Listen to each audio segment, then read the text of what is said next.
In recent years, concepts such as tactical periodization and game models have become popular. An increasing number of powerful clubs are inviting managers who have had a game model that pursues a specific type of football, and managers are demanding that their clubs reinforce players who can embody that game model. Manchester City's Pep Guardiola and Liverpool's Jurgen Klopp, who are building long-term regimes, are two examples of this. Real Madrid, on the other hand, have been taking a different approach. In recent seasons, the team's reinforcement strategy has been to refrain from acquiring the world's best star players, the so-called Galacticos, and instead shift to acquiring young players with enormous potential. Possible reasons include the inability to compete financially with the powerful clubs in the Premier League, or the desire to maintain profitable margins. But in any case, it is the club, not the manager, who takes the lead in reinforcements. At the request of the club's president, Florentino Perez, a collection of highly athletic players was assembled, including Valverde, Vinicius Jr., Rodrigo, Eduardo Camavinga, and Tchouaméni. As a result, a squad was formed that included a mix of them and other high-ranking ball-playing players such as Benzema, Luka Modric, and Toni Kroos. If they were to pursue a specific type of football, these players would be inconsistent in many aspects, such as their characteristics and conditions. However, Ancelotti is a manager with a reputation for his ecological approach. In other words, he applied the players he brought in to a solid game model and encouraged players to self-organize by introducing principles of play. He sought to find the optimum combination and balance of the players he currently had.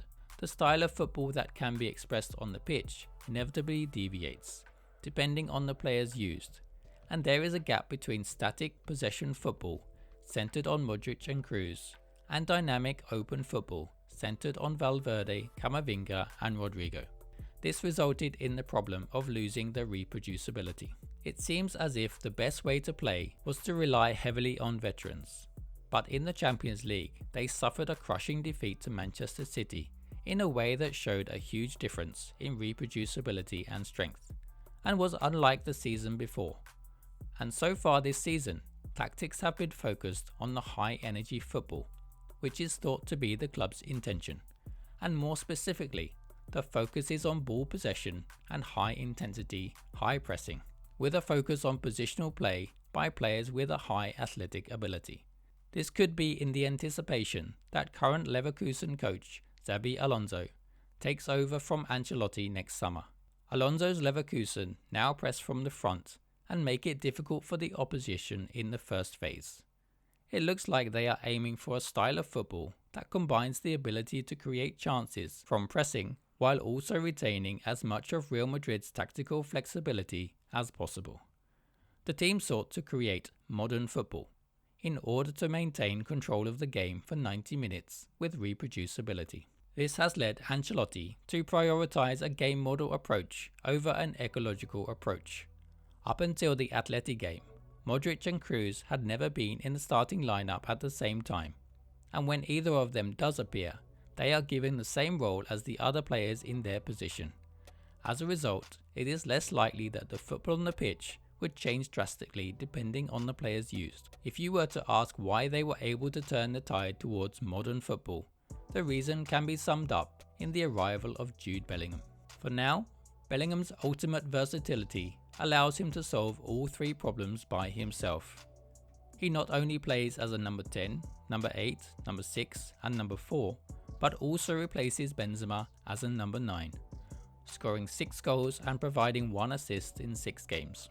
Focusing on these 3 points and Bellingham's role, we will take a look at the tactics of the new Real Madrid, who won their opening 6 games in a row but lost to City rivals Atleti. Tried but abandoned last season, Real's high press is back with new personnel and a system to make it more successful this time round. Ancelotti's two-man attack is key to his pressing structure. When the ball is played to one side of the pitch, the attacker on that side will make a curved run, blocking off a return pass to the keeper or a cross to a defender. The number 10 will usually pick up the pivot, and the other midfielders block off passes infield using the touchline as another defender, effectively blocking them into one side of the pitch. As they move tighter around the player with the ball, They cut off passing options. In this scenario, they win the ball back. The other attacker, who has moved centrally, is now free to receive a pass for a direct run on goal. In this case, a rare misplaced pass from Modric sees possession given away. Modric is picking up the pivot and the attacker is not quite picking up the defender. Otherwise, a more dangerous pass would have been made. Pressing in these areas requires a lot of concentration and a lot of energy, and this is where tactics could become unstuck. Modric doesn't have the legs to get back onto the pivot to prevent an Atleti progression. It's a process that might just cut off passing angles and win the ball back with a much shorter distance to goal though.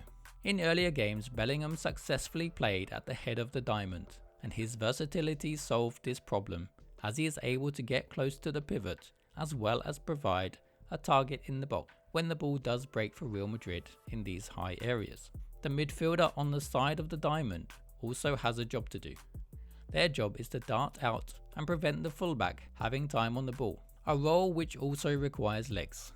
If the attacking five can carry out these instructions effectively, more often than not, it's going to see most teams hit longer balls behind Real Madrid's back line and squander possession. And because of this reason, coupled with the passing and vision of Modric and Kroos, a position at the base of the diamond might be a valid option. Long diagonal balls over the top for Vinicius and Rodrigo is part of Madrid's current makeup of what has made them so successful under Ancelotti. Although what we are seeing at the moment in build-up is not actually a diamond. We are seeing one of the midfielders supporting the flanks, leaving a double pivot in front of the centre-backs, which forms a solid block of four. A natural weakness of the diamond is the space given to the opposition in front of the fullbacks. So as Bellingham drops back, this shape naturally spreads out horizontally and allows a fullback to press with the midfielder. This new system is going to take time to get right. When a player is out of position, it can leave the back four vulnerable as the holding midfielder steps out, leaving an easy pass through the lines. Defensively, Real have shown some weak points, especially down the flanks.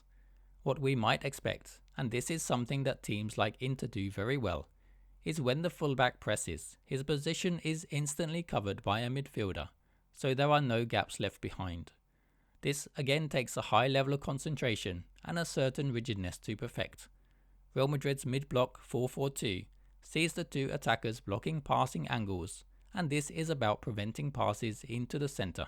One problem with the diamond midfield against the standard 4-4-2 is that it can take time for the number 10 to get back into form a 4-4-2 block, and this means that the team is not able to cover the pitch horizontally, leaving gaps for the opposition to exploit. This diamond system with a high press is also being implemented at Manchester United under Erik ten Hag, although with mixed results so far this season. What do you think about this system, and do you think it will last the season?